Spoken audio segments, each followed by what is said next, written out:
ce que vous me dites, monsieur le ministre, c'est que la manif est interdite, on découpe des installations et en attendant, les gendarmes peuvent, encercler. C'est tout ce qu'ils peuvent faire? Non, pas du tout. Ils ont procédé à des interpellations. Ils ont empêché un certain nombre de gens de venir avec des véhicules. Ils ont saisi des armes par destination, comme on dit. Donc, ils ont agi dans le cadre de la loi et dans le cadre républicain.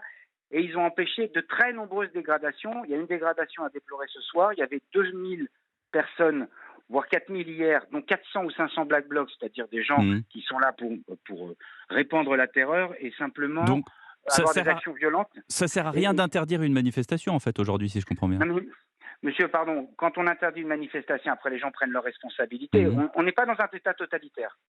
On n'est pas en Chine et on n'est pas en Russie. Donc chez nous, il y a des règles de droit qui s'appliquent. Et c'est la force d'une démocratie. Simplement, il y a eu des forces de police et de gendarmerie qui ont été déployées pour éviter le pire. Et c'est ce soir ce qui a été évité. C'est-à-dire que des gens rentrent dans des fermes, qu'il y a des affrontements avec des agriculteurs. Je veux saluer de ce côté-là Mmh. leur sérénité à eux. Mmh. Mais simplement, quand vous avez des éléments violents et déterminés à en découdre, évidemment, force doit rester à la loi. Et donc c'est ce qu'ont fait les gendarmes. Et donc il y a eu des interpellations. Il y a des gens qui seront sans doute déférés devant la justice pour répondre de leurs actes. Mais c'est la force de la démocratie aussi que de faire cela.